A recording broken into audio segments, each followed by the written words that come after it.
Знаете ли, че България е единствената държава в света, която спира тока на цял един град с цел да осуети опит за отвличане на самолет? Историята започва на 7 март 1983 г. на летище София. Около 40 пътника се качват в самолета Ан-24 на авиокомпания Балкан за редовен полет от София до Варна. Сред пасажирите са и четиримата криминално проявени мъже Лъчезар Иванов, Красен Гечев, Ивайло Владимиров и Валентин Иванов. Те са на възраст между 17 и 22 години и по някакъв начин успяват да преминат през всички проверки на летището с помощта на фалшиви паспорти, като носили в себе си джобни ножчета. Когато самолетът вече бил във въздуха, Валентин започва да се преструва, че повръща, което привлича вниманието на стюардесата. Тя отива да му окаже помощ, но когато се навежда над него, младежът сграбчва и опира нож в гърлото й. В този момент другите трима терористи се разкриват пред пътниците и заплашват да наръгат всеки, който се опита да им се противопостави. Техните искания били самолетът да бъде пренасочен за столицата на Австрия, Виена. Планът им бил да поискат политическо убежище там. Пилотът уведомява варненските власти за ситуацията и му е наредено да предаде на терористите, че самолетът ще кацне във Виена, както те искат. Специалните служби съставят смел план за действие, който включвал една доста нетрадиционна и рискована идея.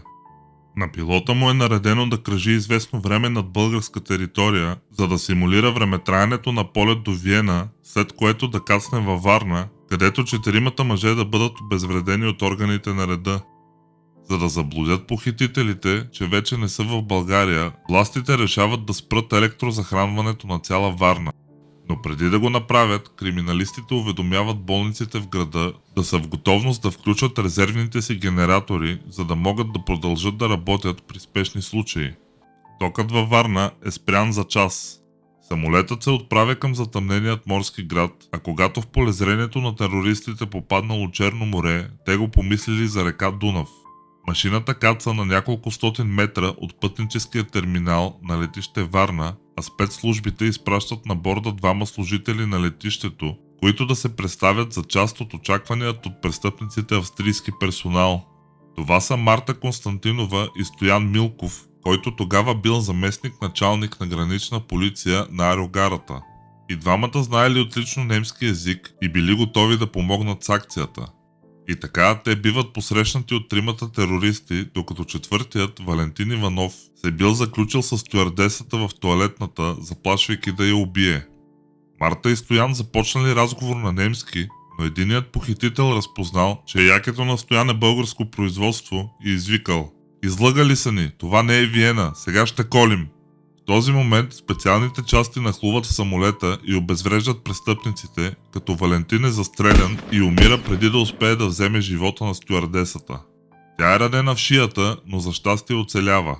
В крайна сметка всички пасажери и членове на персонала на самолета са спасени. Единствената жертва е Валентин Иванов. Лъчезар, Красен и Ивайло са осъдени на съответно 10, 9 и 7 години затвор. Когато Лъчезар излиза от затвора, той става съосновател на ВИС-2, а през 2015 година се самоубива в личния си автомобил. Красен е освободен предсрочно, но е убит няколко години по-късно. Има подозрения, че за убийството му е отговорна руската мафия. За Ивайло Владимиров се предполага, че и до ден днешен лежи в затвор някъде в чужбина. Тази криминална история е известна като Виенския случай, но българските граждани научават за него чак след падането на комунизма, тъй като по онова време управляващите са се стремели да поддържат имиджа на режима чист. Ако ви е харесало видеото, ще съм ви благодарен, ако оставите един лайк и се абонирате за канала. По този начин подпомагате неговото развитие. Благодаря ви, че гледахте и до скоро!